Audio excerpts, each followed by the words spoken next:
जय हिंद दोस्तों, नमस्कार। आपका स्वागत है हमारे यूट्यूब चैनल सौरभ स्टडी में। आज हम सब हिंदी के टॉपिक वाइज सभी महत्वपूर्ण प्रश्न 3-3, 4-4 क्वेश्चन लिए हैं, जो कि आने वाले सभी एग्जामों में बहुत ही उपयोगी साबित होंगे। इस आने वाले एग्जाम जैसे SSC GD, UP police, UPSI, इन सभी एग्जामों के लिए यह वीडियो बहुत ही उपयोगी साबित होगी। इसलिए आप सब वीडियो को स्किप ना करते हुए वीडियो को पूरा ज़रूर देखिएगा। वीडियो को लंबी ना करते हुए आइए हम क्लास स्टार्ट करते हैं। देवनागरी लिपि का सर्वप्रथम प्रयोग कहाँ हुआ था? देवनागरी लिपि का सर्वप्रथम प्रयोग जयभट्ट के शिलालेख में हुआ था। वर्तमान हिंदी किस लिपि में लिखी जाती है? जो हम सब हिंदी को लिखते हैं वह किस लिपि में लिखी जाती है? वह देवनागरी लिपि में लिखी जाती है। कौन सी बोली पूर्वी हिंदी के अंतर्गत आती है? पूर्वी हिंदी के अंतर्गत जो बोली जाती है, 3 बोली है, अवधी, बघेली और छत्तीसगढ़ी। ये तीनों बोलियां पूर्वी हिंदी के अंतर्गत आती हैं। बौद्ध धर्म से जुड़े हुए साहित्य की भाषा कौन सी थी?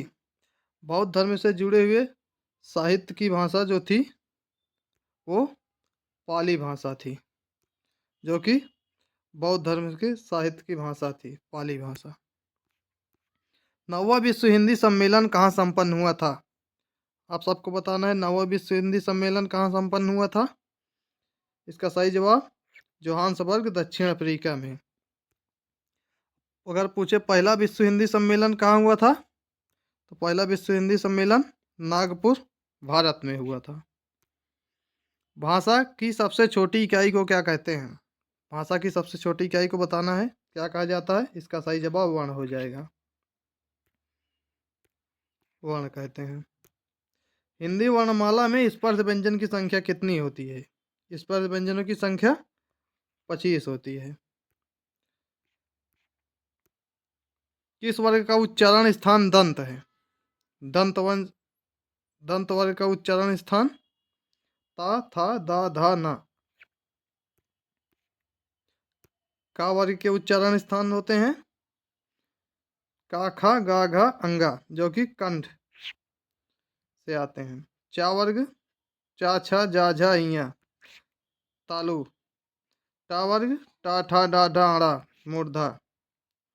दंत वर्ग ता, था, दा, धा, ना, इन्हें दंत बोला जाता है। और पा वर्ग को ओष्ठ कहा जाता है। प्रश्न नंबर 9, निम्न चिन्ह का नाम बताइए। ये जो चिन्ह बना हुआ है इसका नाम क्या है? इसे हम विवरण चिन्ह कहते हैं। रचना या बनावट के आधार पर शब्द के कितने भेद होते हैं? रचना या बनावट के आधार पर शब्द के 3 भेद होते हैं, रूढ़, यौगिक और योग रूढ़, 3 भेद। उत्पत्ति के आधार पर शब्द के कितने भेद होते हैं? उत्पत्ति के आधार पर शब्द के 4 भेद होते हैं, तत्सम, तद्भव, देशज और विदेशज, 4 भेद।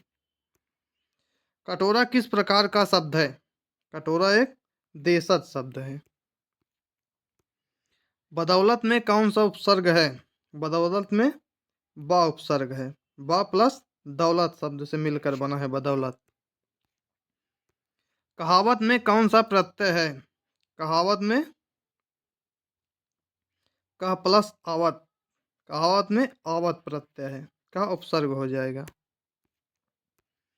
नेता का स्त्रीलिंग शब्द क्या होगा? नेता का स्त्रीलिंग नेत्री होता है। आप सब देखिए इस क्लास में टॉपिक वाइज सभी टॉपिक के 3-3, 4-4 क्वेश्चन लिए गए हैं, जो कि आने वाले सभी एग्जामों के लिए बहुत ही उपयोगी साबित होगी। इसलिए वीडियो को स्किप ना करिएगा। एकाकी का स्त्रीलिंग शब्द क्या होगा? एकाकी के स्त्रीलिंग शब्द एकाकिनी होता है। धावक का स्त्रीलिंग क्या होगा? धावक का स्त्रीलिंग धाविका। धावक शब्द पुल्लिंग शब्द है, उसका स्त्रीलिंग धाविका होगा। ठाकुर का स्त्रीलिंग शब्द क्या होगा? ठाकुर का स्त्रीलिंग ठकुराइन होता है। ठाकुर एक पुल्लिंग शब्द है। प्रश्न नंबर 19, कवि का बहुवचन शब्द क्या होगा? कवि का बहुवचन कवि वृंद होता है। कवि का बहुवचन कवियें नहीं होता है, वो गलत हो जाता है, इसलिए कवि का बहुवचन कवि वृंद होता है। गुरु का बहुवचन बताना है। गुरु का बहुवचन गुरुजन। टिड्डी का बहुवचन शब्द क्या होगा? टिड्डी। टिड्डी शब्द का बहुवचन जो होगा टिड्डी दल होगा। टिड्डी शब्द का बहुवचन। लुटिया का बहुवचन क्या होगा? लुटिया का बहुवचन लुटिया होता है। अंक बिंदी। नदी संज्ञा का कौन सा भेद है? नदी नदी संज्ञा का जातिवाचक भेद है। नदी, पर्वत, पहाड़, झरने ये सभी जातिवाचक संज्ञा के अंतर्गत आते हैं। सभा किस प्रकार की संज्ञा है?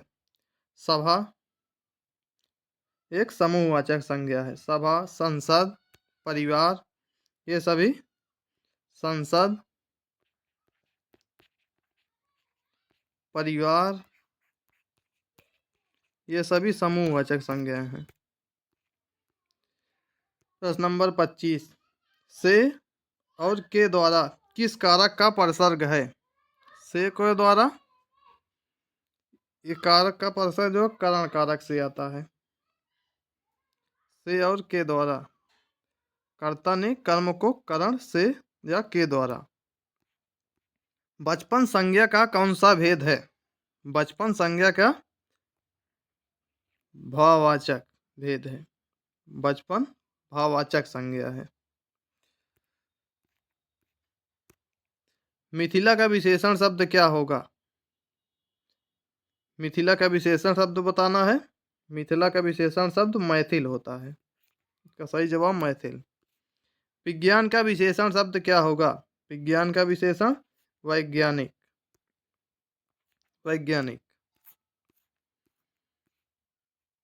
राम बहुत अच्छा लिखता है बताना है।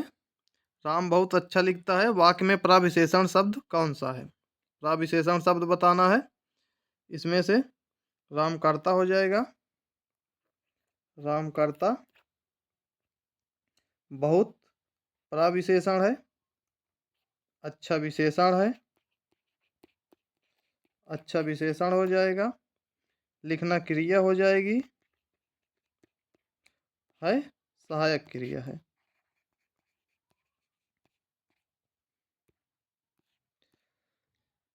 उसका लड़का लंबा है में विशेषण का चयन कीजिए। इसमें बताना है विशेषण शब्द कौन सा है।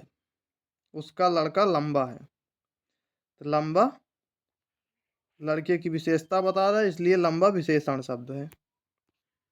आज मुझे थोड़ी सी फुर्सत मिली है। थोड़ी सी किस प्रकार का विशेषण है? थोड़ी सी बताना है। थोड़ी सी परिमाणवाचक विशेषण है। थोड़ा, कुछ, कैसे,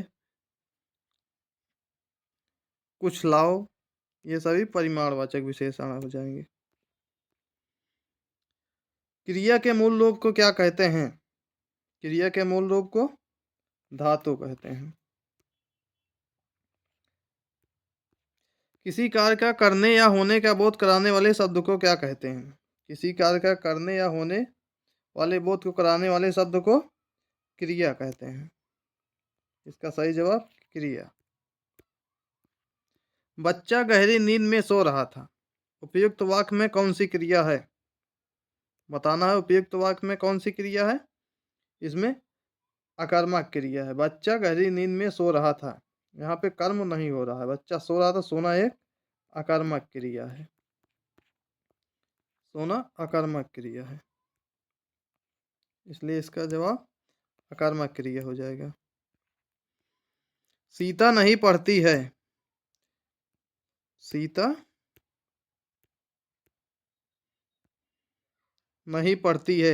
इस वाक्य में वाच्य का कौन सा प्रकार है? सीता नहीं पढ़ती है। पढ़े या ना पढ़े इसका जोर किस पे जा रहा है? सीता पर। सीता पढ़ती है या फिर सीता नहीं पढ़ती, इसलिए सीता पर जा रहा है। सीता एक कर्ता है, इसलिए इसका जवाब कर्तवाच्य हो जाएगा। गायक गीत गा रहा है यह किस काल का उदाहरण है? गायक गीत गा रहा है। गायक अभी वर्तमान में गीत गा रहा है, इसलिए यह तत्कालिक वर्तमान हो जाएगा या फिर अपूर्ण वर्तमान। वर्तमान काल के कितने भेद होते हैं?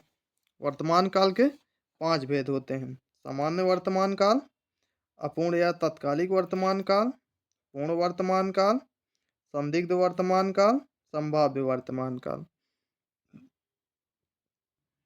आइए अगला क्वेश्चन करते हैं। प्रश्न नंबर 38, मैं आपकी प्रतीक्षा करूंगा उपरोक्त वाक्य में कौन सा काल है? इसका जवाब बता, मैं आपकी प्रतीक्षा करूंगा, यानी भविष्य में मैं आपकी कभी प्रतीक्षा करूंगा, इसका जवाब भविष्य काल हो जाएगा। जो क्रिया अभी हो रही हो उसे क्या कहते हैं? जो वर्तमान में चल रही है उसे अपूर्ण वर्तमान कहेंगे।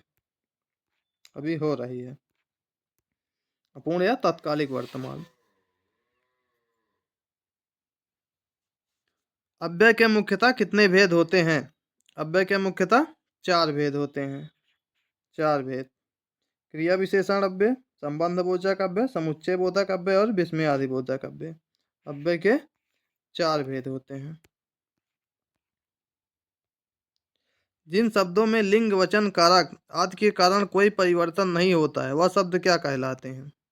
लिंग, वचन, कारक के कारण कोई भी परिवर्तन ना हुआ अव्यय कहलाते हैं।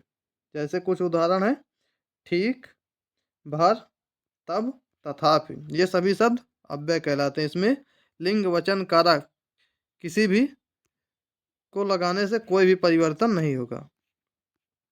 जो नष्ट न हो सके के लिए एक शब्द होगा।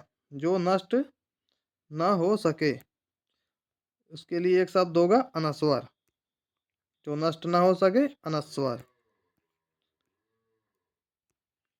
जो कम खाता हो के लिए एक शब्द होगा। जो कम खाता है उसे हम अल्पाहारी कहते हैं। जो कानून के विरुद्ध हो के लिए एक शब्द होगा। जो कानून की बात ना मानता हो, जो कानून के विरुद्ध हो, उसे अवैध कहते हैं।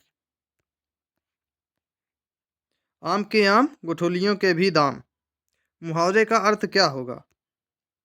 आम के आम, गुठलियों के भी दाम, इस मुहावरे का अर्थ होगा दोहरा लाभ होना। आइए अगला क्वेश्चन देखते हैं।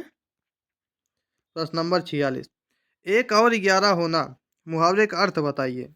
1 और 11 होना मतलब संगठन में शक्ति होना। 1 और 1 11 होना संगठन में शक्ति होने का दर्शाता है। अंधे को दीपक दिखाना, इस मुहावरे का अर्थ क्या होगा? अंधे को दीपक दिखाना मतलब किसी नासमझ आदमी को कितना भी उपदेश दे लो वो नासमझ का नासमझ ही रहता है। इसका जवाब नासमझ को उपदेश देना। थोथा चना बाजे घना, इस लोकोक्ति का अर्थ क्या है? थोथा चना बाजे घना, इस लोकोक्ति का सही अर्थ अल्प बुद्धि वाला अधिक डींग मारता है। थोथा चना बाजे घना, इसका सही अर्थ हो जाएगा अल्प बुद्धि वाला व्यक्ति अधिक डींग मारता है। यथाशक्ति का समास विग्रह कीजिए। यथाशक्ति का समास विग्रह बताना है, इसका सही हो जाएगा शक्ति के अनुसार। इसका समास विग्रह शक्ति के अनुसार। अधोपांत का समास विग्रह कीजिए।